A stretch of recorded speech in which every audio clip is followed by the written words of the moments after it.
Good morning and welcome. I want to take this opportunity to recognize some people that made today possible.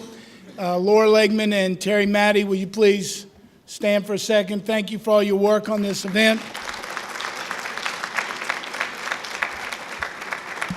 If you look on the back of your program, you'll see the names of the members of the Hall of Fame that these three recipients will be joining today. These are people that have represented with distinction the College of Charleston as players, as coaches, as professionals and individuals. So rather than call each one out that's here, I'd just like to ask those members of the Hall of Fame that are presently members to please stand.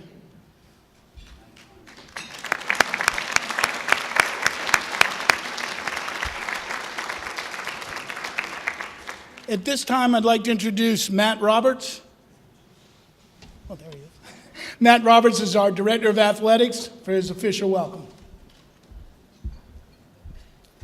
Well, first of all, don't blame me for Jerry being the MC. So that we'll get through this day together. Let's just hold on tight. We'll get through it together. My name is Matt Roberts. I'm the Director of Athletics here at the College of Charleston. Just entering my second year, and it's a pleasure to stand in front of you today, especially our three inductees, Sherry, Mary, and Lee. Congratulations to you three. Thank you for allowing us to celebrate with you and with your families on the appropriate honor of what you've done to leave your mark here at the college. And it's pretty cool that your names will forever be emblazoned in the history of Cougar Athletics for what you did to represent the maroon and gold each time you went on the court, on the field, or coached a team. So thank you for what you've done. And the inspiration you've given to our current student athletes. And trust me, we have coaches that speak about the history and what players and student athletes have done before. So you may have been gone for 15 years, but you certainly aren't forgotten. So thank you for coming back. Thank you for coming home. And thank you for allowing us to honor and recognize you today through this brunch and then this afternoon at the basketball game. So today is truly a celebration. It's a celebration of three individuals. The last thing you want to do is hear me speak. So we'll get on with our program and hear from our inductees and about the wonderful things they've done as Cougars and throughout their careers the past 15 years. Welcome to the college. Welcome home. Have a great day. Congratulations.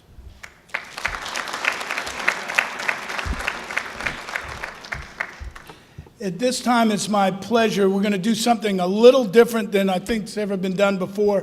Our first speaker to introduce our first inductee is not here today, and we did this by video. So if we could go ahead and roll. Coach John Pulowski, our former men's baseball coach, to introduce Lee Curtis. Hello and good morning, everyone, from Bowling Green, Kentucky. My name is John Pulowski, and I'm excited to be part of a very special day as three new members will be inducted into the College of Charleston Hall of Fame. Much deserved by all, and congrats to you and your families. When I first decided to get into college coaching some 20 years ago, I did it because I felt I could make a difference in young people's lives and have an impact on them. However, along the way, with many lessons learned, I realized that it was a two-way street, and certain players left an everlasting imprint on my life forever. One of those young players was from Greer, South Carolina, by way of Spartanburg Methodist Junior College. That young student athlete's name was none other than Lee Curtis, arguably one of the most talented and productive junior college players ever to sport the College of Charleston colors.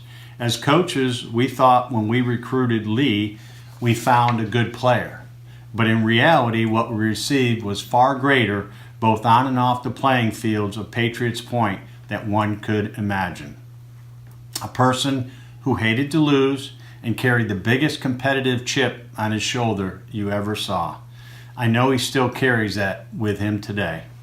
Lee Curtis would go on to have an amazing career and set a whole new standard of excellence for our program.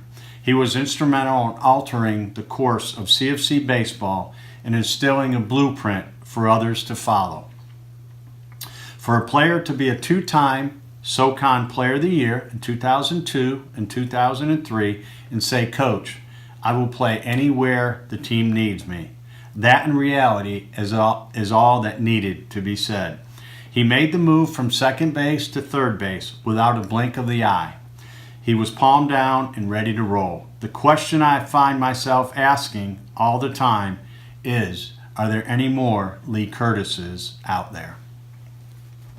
Lee was the first player that I ever coached that had the rare combination of both power and speed, could change the game with one swing of the bat, and certainly did so on many occasions.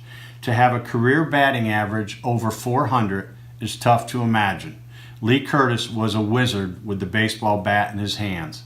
It was magical moments that he created in over 450 at-bats while playing for the Cougars. Big play after big hit was the norm for Lee. Whether it was a 3-run homer against VMI or a SoCon tourney home run against Furman, you always knew you would get Lee's best at-bats. His success was unprecedented, as in 2003 he was the only, let me say that again, the only player in college baseball that year to have double figures in doubles, triples, homers, RBIs, and stolen bases. Truly, truly amazing. He currently holds the all-time career mark for batting average at College of Charleston and ranks third in SoCon history. All-American honors by numerous publications. The Boston Red Sox took notice following Lee's senior year and drafted him in the 8th round. Yes, that's a pretty magical story considering he was hardly recruited by any Division I schools coming out of East Side High School. Perseverance would be the word best used to describe Lee Curtis. With many record books sprinkled with his name, he still holds the dubious record in CFC baseball history back on February 9th, 2003, as the only player ever to hit into a triple play. However, he still did manage to go 3 for 5 that day against UNLV. Not too bad. I know that Lee's girlfriend Jessie, along with his mom Kay and his dad Butch, must be very proud of this moment. To know that he did it the right way, both on and off the field. To be a proud member of more than a baseball team, but a true ambassador for the College of Charleston and all it stands for. As the days flash by and time continues to march on, Lee Curtis's name will forever be etched in the archives of CFC baseball greatness. It is my honor that I can uphold and introduce to you one of the most talented, gifted, and hard-nosed players the college has ever had. Please let us welcome 2005 College of Charleston grad, 2-time All-American, and 2-time Conference Player of the Year into the College of Charleston Hall of Fame. Ladies and gentlemen, I present to you Mr. Lee Curtis. Lee.